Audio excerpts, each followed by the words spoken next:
सतसाहिब रण सिंह भगत जी। भगत जी, दास आपके विचारों का सम्मान करता है और आप भी भगत जी मेरे विचारों से भली भांति परिचित है। मैं भी आपके विचारों से भली भांति परिचित हूँ। और पीड़ा हम सब की भगत जी गुरु जी को लेके है। चाहे आप हों, चाहे मैं हूँ, चाहे रामचंद्र जी हों, चाहे अन्य कोई भी व्यक्ति हो संगत का, पीड़ा हम सब की, तड़प हम सब की गुरु जी को लेके है। हम जो भी कुछ कर रहे हैं या अपने इस व्यस्त जीवन में जितना भी हम समय दे पा रहे हैं अध्यात्म को, तो केवल गुरुजी को आधार बना के दे पा रहे हैं। वरना हमारा किसी का कोई आपस में लेना देना नहीं। कुछ बातें हैं भगत जी, उन बातों को केवल ज्ञान को आधार बना के सतगुरु के सत्संगों को समझ के ही पहचाना जा सकता है। तो कहीं ना कहीं आप और हमारे अंदर जो विचारों का मतभेद है भगत जी, मन का कोई मतभेद नहीं है, क्योंकि मन रूप से हम सभी परमात्मा के प्रति समर्पित हैं। लेकिन विचार हम सबके कुछ भिन्न हैं। और विचारों की भिन्नता का मुख्य कारण केवल भगत जी ज्ञान है कि परमेश्वर क्यों यहाँ पे आए हुए हैं, क्या उनका मकसद है। कहीं ना कहीं आप लोग थोड़ा बहुत परमेश्वर को परमेश्वर नहीं मान पा रहे हैं, ये आपको भी समझना पड़ेगा। और जहाँ तक दास का विचार है, तो दास पूर्ण रूप से उन्हें परमात्मा मान चुका है भगत जी। और जब परमात्मा ही मान लिया है तो भगत जी सीधी सी बात है, मीरा ने तो पत्थर से भगवान प्रकट कर दिया था। और भी जितने कहानियां बताई परमात्मा ने, क्योंकि सब कुछ विश्वास का खेल है। आपने विश्वास कर लिया तो वो परमात्मा परमात्मा वाले काम करेगा। भैंस के सींग से परमात्मा विश्वास के आधार से प्रकट हो गया। नामदेव जी थे, परमात्मा पत्थर की मूर्ति से हाथ निकाल के दूध पी गए, कर्माबाई का खींचड़ा खा गए। ये सारे उदाहरण गुरु जी हमें विश्वास दिलाने के लिए ही तो देते हैं। और विश्वास भगत जी हमने अपने अंदर पैदा करना पड़ेगा। और एक और महत्वपूर्ण बात है इस भक्ति मार्ग की, कि इस भक्ति मार्ग में गुरु और परमात्मा कोई अलग नहीं होता भगत जी। स्वयं वो कबीर परमात्मा ही धरती पे, हमने इस बात को अपने जहन में बैठाना पड़ेगा। तब हमारे अंदर वो विश्वास पैदा होना शुरू होगा। और मुझे नहीं लगता भगत जी, आप जिस कानूनी प्रक्रिया की बात कर रहे हैं कि भाई कानूनी तौर पे भी मैनेजमेंट की सच्चाई को संगत के सामने लाना बहुत ज़रूरी है। देखिए भगत जी, कानूनी जो प्रक्रिया है, कानूनी तौर पे मैनेजमेंट कितना सही है कितना गलत है, वो भी दास ने आज से वर्षों पहले ही 5-6, 2-2, 3-3 घंटे के पूरे वीडियो बना दिए हैं कि किस कदर गुरु जी को कानूनी प्रक्रिया में एक आम व्यक्ति समझ के, मानुष समझ के उनको फंसाया गया है, उनके साथ में षड्यंत्र किया गया। अब यहाँ कुछ मैनेजमेंट के मूर्ख कह देते हैं कि गुरुजी को कौन फंसा सकता है, गुरुजी के साथ में कौन षड्यंत्र कर सकता है, गुरुजी परमात्मा है तो परमात्मा को कौन फंसा देगा। अरे भैया, जब तुम परमात्मा, अगर तुम गुरुजी को मानते हो तो ये भी तो देखो ना, वो परमात्मा जेल में भी तो बैठा हुआ है। फिर जेल में क्यों बैठा हुआ है? क्या अपने आप चला गया? तो भगत जी, ये मूर्खता वाली बातें हैं इन लोगों की। परमात्मा अपने आप को कभी भी परमात्मा की तरह यहाँ बिहेव नहीं करेगा। वो जो लीला करने यहाँ आया है उसी तरीके से लीला करेगा। और परमात्मा को भी फंसाया जा सकता है, परमात्मा के साथ भी षड्यंत्र किया जा सकता है। क्यों? वो लोग कर सकते जो लोग उन्हें परमात्मा नहीं मानते, वो उन्हें अपने जैसा व्यक्ति मान के उसके साथ में वैसा व्यवहार करते हैं। वो फंसाने के बराबर ही होता है। और बाप भगत जी अपने हर बच्चे की इच्छा पूरी करता है, अपने हर बच्चे की इच्छा बाप पूरी करता है। जो व्यक्ति इस भक्ति को जिस मकसद से लेके चलेगा, वो ही मकसद परमात्मा उसका पूरा करेंगे, हर इच्छा उसकी पूरी करेंगे परमेश्वर।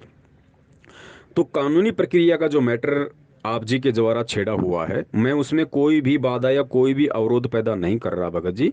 मैंने केवल ज्ञान आधार से कल रात्रि के लाइव शंका समाधान में मेरे विचार रखे थे। मेरा आप जी के प्रति कोई राग द्वेष ईर्ष्या नहीं, और ना ही आप जी का मेरे प्रति है। मैं भी आपके मन से, आपके विचारों से भली भांति परिचित हूँ। लेकिन कानूनी जो प्रक्रिया है भगत जी, और जैसा कि आप कहते हैं कि भाई गुरुजी भी बार बार कहते हैं कि हम कानून से चलेंगे, हम कानून आधार से चलेंगे। भगत जी, गुरुजी किस आधार से ये बात कह रहे हैं, हमें गुरुजी के विचारों को समझना पड़ेगा, गुरुजी के इशारों को समझना पड़ेगा कि गुरुजी ने बार बार अपने सत्संगों में कानून का सहारा लेने की बात क्यों कही है, कि हम कानूनी ही इशारे से हम चलेंगे। एक सत्संग सुनिए आप गुरुजी का, या वाणियाँ भी आप सुनते होंगे परमात्मा की। परमेश्वर की वाणी है कि भाई, निरंजन धन तेरा दरबार, यहाँ तनिक ना न्याय विचार। भगत जी, अगर कानून के हिसाब से चलते रहने से, यानी वर्तमान की जो परिस्थितियां हैं उनमें यदि हम कानून पे विश्वास करें और कानून पे विश्वास करके बैठ जाएं कि गुरुजी को कानूनी प्रक्रिया के तहत बिल्कुल बाहर आएंगे, गुरुजी को बिल्कुल निर्दोष साबित करेगा, या जो भी प्रक्रिया आप लोग अपना रहे हो, तो ये भगत जी यहाँ पे थोड़ा सा मजाकिया लगेगा। गुरुजी ने अगर कानून पे विश्वास करने के लिए कहा है और कानून के हिसाब से चलने के लिए कहा है, तो क्यों कहा है? इसका सबसे बड़ा रीज़न ये है कि जैसे ही करोथा कांड हुआ तो गुरुजी को पता था कि मैनेजमेंट की गलतियां भी उसमें बहुत सारी शामिल थी। फिर 2013 का करोथा कांड, परमात्मा को अच्छे से पता था कि मैनेजमेंट ने क्या क्या गलतियां की हैं। उसके बाद फिर परमात्मा ने सत्संगों में बोलना शुरू किया था उस मूर्ख मैनेजमेंट को समझाने के लिए, क्योंकि अंतर्यामी को पता था कि कांड तो होगा, लेकिन उस कांड से बचा भी जा सकता है अगर अपने विचारों को, अपनी क्रियाओं को ठीक कर लिया जाए तो मैनेजमेंट को समझाने के लिए, उनकी बुद्धि में ये बात घुसाने के लिए परमात्मा ने सत्संगों में कहा था कि बच्चों, धैर्य रखना, शांति रखना, भगवान पे विश्वास करना। हम कानूनी तरीके से चलेंगे, हम ना कानून को हाथ में लेंगे, ना हमने कभी कानून को हाथ में लिया, और हमने कानून के हिसाब से चलना है। गुरुजी ने ये नहीं कहा कि हमें कानून पे विश्वास है, कभी नहीं कहा। हमेशा गुरुजी ये कहते थे कि हमें भगवान पे विश्वास है, आज नहीं तो कल कदे तो भगवान हमारी सुनेगा। ये नहीं कहा कि हमारी कानून सुनेगा, क्योंकि कानून सुन ही नहीं सकता। यहाँ का कानून काल का है, काल भगत जी कभी सुन ही नहीं सकता, काल कभी न्याय कर ही नहीं सकता। इसीलिए परमात्मा की वाणी है कि निरंजन धन तेरा दरबार, यहाँ तनिक न न्याय विचार। तो न्याय में भगत जी कानून आ गया, यहाँ बिल्कुल भी कानून नहीं है। ये परमेश्वर की वाणी कह रही है, यानी खुद गुरुजी कह रहे हैं। तो गुरुजी ने जो कानूनी प्रक्रिया से चलने का इशारा किया है, वो केवल भगत जी मैनेजमेंट को समझाने के लिए इशारा किया था कि नालायकों, कानून को अपने हाथ में मत ले लेना। ये काल का कानून है, मेरा ही बनाया हुआ है, इसको चलने दो। अगर इसका सिस्टम तोड़ के मुझे तुम्हें सतलोक ले जाना होता तो मुझे यहाँ आने की भी जरूरत नहीं पड़ती। इसका सिस्टम तो मैं सतलोक में बैठे बैठे ही तोड़ सकता था, तुम्हें सतलोक में बैठे बैठे ही तुम्हें वापस ले सकता था। तो भगत जी, अंततः बात, अगर हमें भक्ति मार्ग में सफल होना है तो अंततः भगत जी हमने ज्ञान को तो आधार बनाना पड़ेगा। और जिस दिन हमने ज्ञान को आधार बना लिया, उस दिन ये कानून वानून सब कुछ भगत जी साइड में हो जाएंगे। हमें स्पष्ट दिखाई देगा कि जिसका यहाँ का कानून है ना, काल भगवान का, उसका बाप यहाँ हिसार जेल में बैठा हुआ है। और गुरुजी बैठे क्यों हुए हैं? गुरुजी के हिसार जेल में बैठने के मुख्यतः दो मकसद है भगत जी, नोट कर लेना, आगे भी आपको यही दिखाई देंगे। गुरुजी का हिसार जेल में बैठने का सबसे पहला मकसद है मैनेजमेंट को समाप्त करना, मैनेजमेंट को जड़ से खत्म करना। और मैनेजमेंट को जड़ से खत्म करने का माध्यम केवल परमात्मा ने ज्ञान आधार चुना है। अगर गुरुदेव चाहें तो एक सेकंड में 2013 में भी बोल सकते थे, 2014 बरवाला कांड के समय में भी बोल सकते थे, कल भी आके बोल सकते हैं कि भैया मैनेजमेंट गलत है, सब कुछ मैनेजमेंट ने किया है जैसा कि मैनेजमेंट कर रहा है। लेकिन गुरुजी स्पष्ट तौर पे मैनेजमेंट को गलत नहीं कहेंगे। क्यों नहीं कहेंगे? क्योंकि परमात्मा है भगत जी, वो सबका बाप है। और बाप को पता है कि घर में 4 बच्चे हैं तो 2 बच्चे सही भी होते हैं, 2 बच्चे गलत भी होते हैं। लेकिन बाप यही चाहता है कि बच्चा समझे, समझे समझे, ज्ञान से समझे। और ये आध्यात्मिक विषय है, तो परमात्मा चाहता है कि भाई ये ज्ञान से समझें इस चीज़ को, आज नहीं तो कल समझे, 2 दिन बाद समझ जाएंगे। बच्चे हैं, नादान हैं, काल प्रेरित हैं, कोई बात नहीं है। देखा होगा अपने गांव में, जब किसी का बच्चा किसी दूसरे की कुसंगति में पड़ के शराब पीने लग जाता है, बाप को उल्टा सीधा बोलने लग जाता है, तो बाप यही चाहता है कि ये समझे। तो वही कोशिश परमात्मा की है भगत जी मैनेजमेंट को लेके, भले ही मैनेजमेंट काल प्रेरित है। लेकिन परमात्मा के मार्ग में सबसे बड़ा रोड़ा यदि कोई है वर्तमान में, और सबसे बड़ा रोड़ा यदि आगे कोई बनने वाला है, तो केवल मैनेजमेंट है। तो परमात्मा इस परिवारवाद और वंशवाद को जड़ से समाप्त करना चाहते हैं भगत जी, और ये होगा। और जब तक ये परिवारवाद और वंशवाद जड़ से समाप्त नहीं होगा, तब तक भगत जी भक्ति मार्ग आगे नहीं चलता है। हमेशा वंशवाद और परिवारवाद ने ही परमात्मा के भक्ति मार्ग में रोड़ा अटकाया है। तो अब ये फाइनल टाइम है, 1000 वर्ष तक परमात्मा ने अपने मार्ग को चलाना है। तो इस मार्ग को 1000 साल तक के लिए तैयार करने के लिए परमेश्वर की सारी प्रक्रिया चल रही है। और इस मैनेजमेंट को, यानी गुरुजी का जो परिवार है, ये जो भी ये वंशवाद है, जो मैनेजमेंट को लगता है कि हाँ गुरुजी के जाने के बाद भी हम ही पूरा सिस्टम संभालेंगे, ये इनकी माँ भूल है भगत जी। क्योंकि ये लोग ज्ञान आधार से नहीं चल रहे, ये लोग गुरुजी को परमात्मा मान के नहीं चल रहे।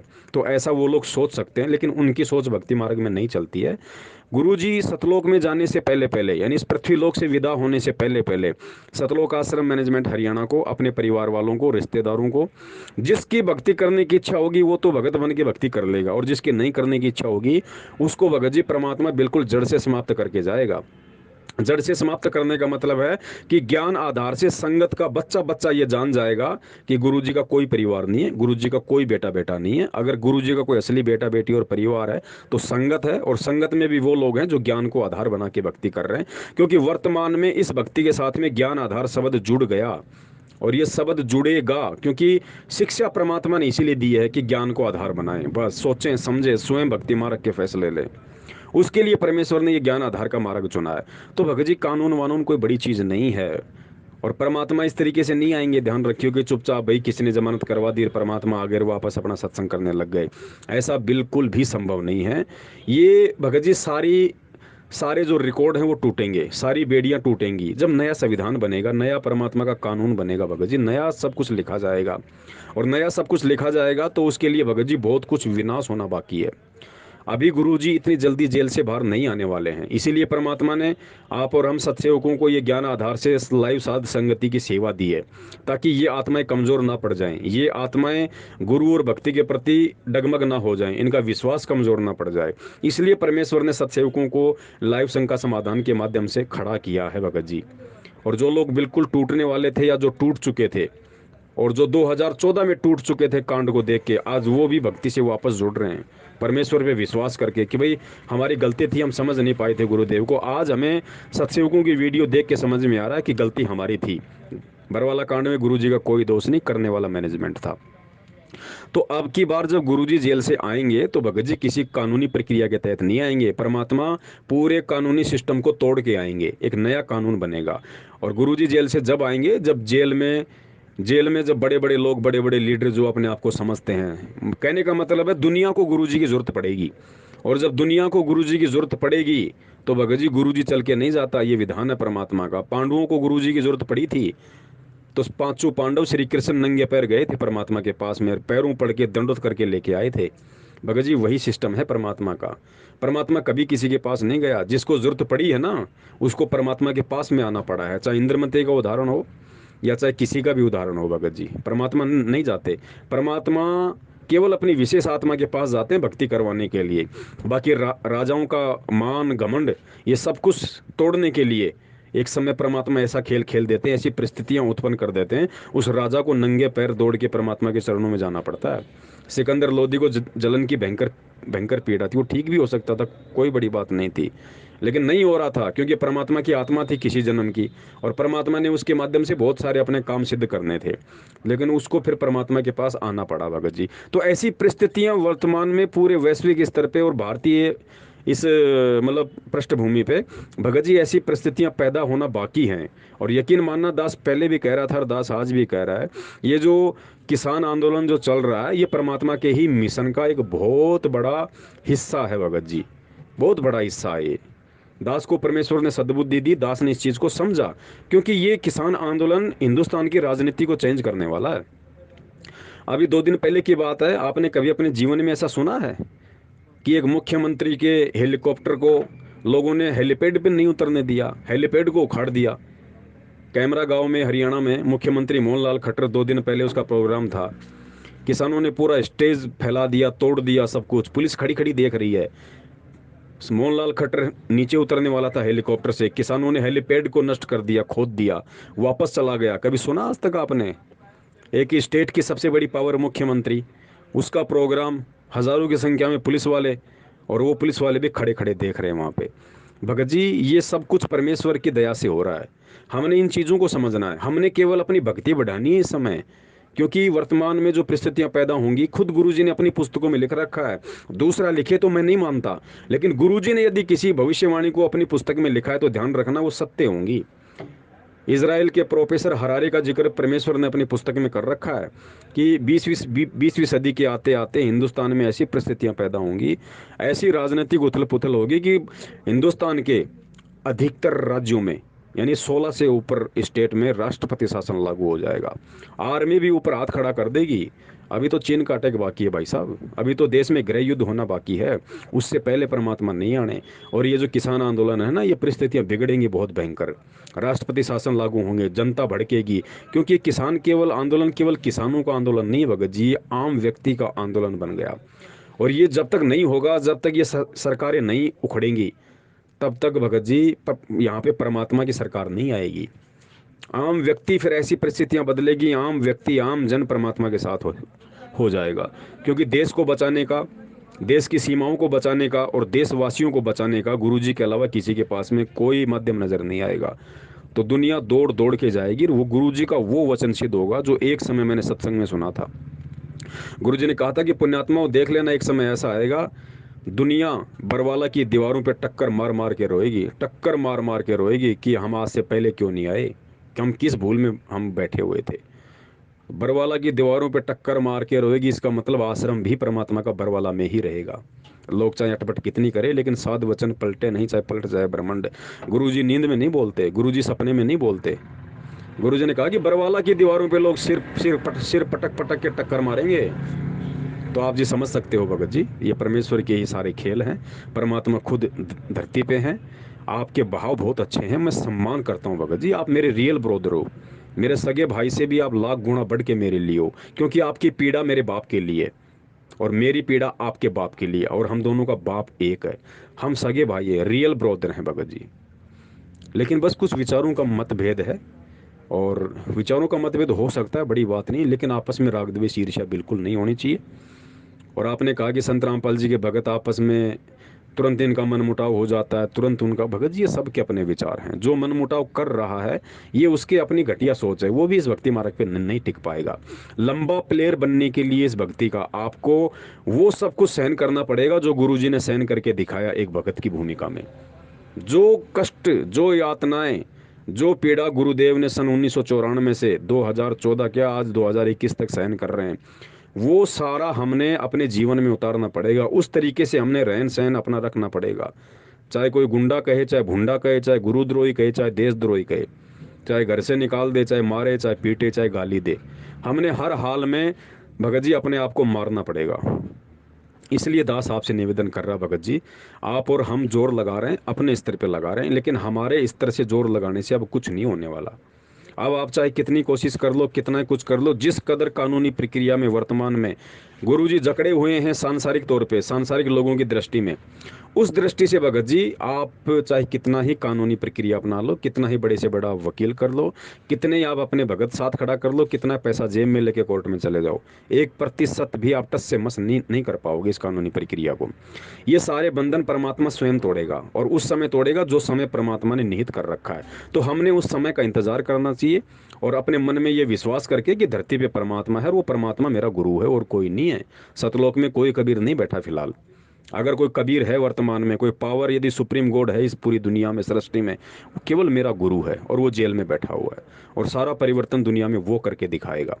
हमने केवल उसके ज्ञान को आधार बना के, उनसे प्रार्थना कर करके, उनके प्रति अपने मन में भाव जागृत करके, हमने ये प्रार्थना करने की, हे परमात्मा आपके आने तक परमात्मा दास को भक्ति पे जीवित रखना, परमात्मा दास को डगमग मत कर देना। जिस प्रकार आए दिन भगत ऐसे जा रहे हैं जैसे गधे के सिर से सींग, कभी बबली दास जैसे लोग जो कभी कहा करते थे कि चाहे सिर कट जाए लेकिन हम गुरुजी से दूर नहीं हो सकते, आज वो गुरुजी को झूठा कह रहा है।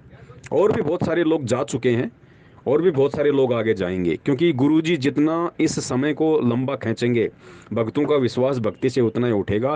क्योंकि भक्तों की वर्तमान में भक्ति तो बन नहीं रही, मैनेजमेंट के पीछे चल के सब मर्यादाओं से दूर हैं, और सत्सेवकों के लोग संपर्क में आ नहीं रहे। और जब तक सत्सेवकों के संपर्क में आएंगे नहीं, तब तक वो गुरु जी को पहचानेंगे नहीं, और जब तक गुरु को नहीं पहचानेंगे तो भक्ति में वो विश्वास, वो दृढ़ता नहीं बनेगी। और जब भक्ति में ही विश्वास और दृढ़ता नहीं बनेगी तो इस भक्ति मार्ग पे आदमी कब तक टिक के रह सकता है। तो भगत जी मैं हाथ जोड़ के आपसे यही निवेदन करूंगा, आप जी इन बातों पे थोड़ा सा गौर करना, थोड़ा सा आप जी विचार करना, क्योंकि जो समझदार होता है वो मंथन करता है। और भगत जी मिलके हम संगत को जगाने की सेवा करें, हम संगत तक परमात्मा का संदेशा पहुंचाने की सेवा करें। आप समझिए भगत जी, आप इस बात को, ये मुझ पवन दास की औकात नहीं है कि मैं 4-4 5-5 घंटे लाइव चल सकूं, लोगों को समझा सकूं, लोगों को बता सकूं, पिछले 6 साल से अनवरत एक रस होके मैं सेवा कर सकूं। मेरे साथ कितने आए कितने गए भगत जी, हजारों लोग मेरे से जुड़े, हजारों लोग मेरे से वापस टूट गए। लोग आंधी की तरह आते हैं, तूफान की तरह चले जाते हैं, लेकिन इस भक्त मार्ग में आंधी तूफान नहीं चलता। ये जोश में आके होश खोने का मार्ग नहीं है, ये गुरुदेव को देख के चलने का मार्ग है। एक रस चाहे दुख हो, चाहे सुख हो, चाहे लाभ हो, चाहे हानि हो, आपको गुरुदेव की तरह इस भक्ति पे पैर जमा के रखने पड़ेंगे। तब हम सफल होंगे, तब हम गुरुदेव को प्राप्त कर सकते हैं भगत जी। वरना परमात्मा का काल के साथ वचन है, जबरदस्ती वो करेगा नहीं। और जो जैसा करेगा, जैसी भक्ति करेगा, वैसा फल अपना वो प्राप्त करता जाएगा। लेकिन हमारा मकसद केवल फल प्राप्त करने का नहीं है, हमारा मकसद कोई सुख सुविधा भोगने का नहीं है, हमारा टारगेट केवल मोक्ष प्राप्ति का है। और मोक्ष प्राप्ति के लिए भगत जी हमने गुरु को परमात्मा मानना पड़ेगा, और गुरु इस मार्ग में होता ही परमात्मा है, दूसरा कोई परमात्मा होता ही नहीं है। तो इतना विश्वास भगत जी हमने करना पड़ेगा। उसके बाद देखो आप भगत जी, उसके बाद आप सब भूल जाओगे, ये कानूनी प्रक्रिया, ये FIR, सब कुछ कुछ नहीं होना जाना इनसे। आप मैनेजमेंट से ही संघर्ष नहीं कर पाओगे, आपकी जूतियां घिस जाएंगी भगत जी, कोर्टों के चक्कर काटते काटते काटते काटते। कहाँ से आप पैसा लाओगे, कहाँ से आप वकील खड़ा करोगे, कौन संगत वाला आपका साथ देगा भगत जी? 4 आदमी आपके साथ खड़े हो जाएं तो आप मुझे बता देना भगत जी। तो बड़े भाई, सीधा सा मार्ग परमात्मा ने बता दिया है कि भैया मेरे पे विश्वास करो और अपनी भक्ति में दृढ़ता बढ़ाओ, आस्था बढ़ाओ, विश्वास बढ़ाओ, भगवान को भगवान मानो। फिर देखो भगत जी, ये चेंजेस सब कुछ परमात्मा करेंगे, सारा बदलाव, सारा परिवर्तन गुरु जी करेंगे। आप और हमारी केवल एक ही सेवा भगत जी। देखो, ना हम दुनिया बदल सकते, ना हम कोई परिवर्तन कर सकते, कुछ नहीं कर सकते हम, वो काम सारे परमात्मा के हैं। हमें तो परमात्मा ने एक ड्यूटी दे रखी है, एक सेवा दे रखी है अपने कर्म बनाने की, कि तुम्हें अगर मेरी मेहर से, मेरे आशीर्वाद से थोड़ा बहुत अगर ये ज्ञान समझ में आया है, तो उस चीज़ को आधार बना के अपने भगत भाई बहनों को मेरे आने तक भक्ति मार्ग से जोड़े रखो, भक्ति और भगवान में उसका उनका विश्वास बनाए रखो। बस इतनी सी बात है भगत जी, इसके अलावा हम कुछ नहीं कर सकते। सब कुछ करने वाला परमात्मा है, सब कुछ करने वाला वही है जो हिसार जेल में बैठा हुआ, और वही एंड में करेगा। इस सत्य को भगत जी आप चाहे आज स्वीकार कर लो, चाहे आप 2 दिन बाद में स्वीकार कर लेना, मर्जी आपकी है भगत जी। सत्साय, जय हो बंदी छोड़ के।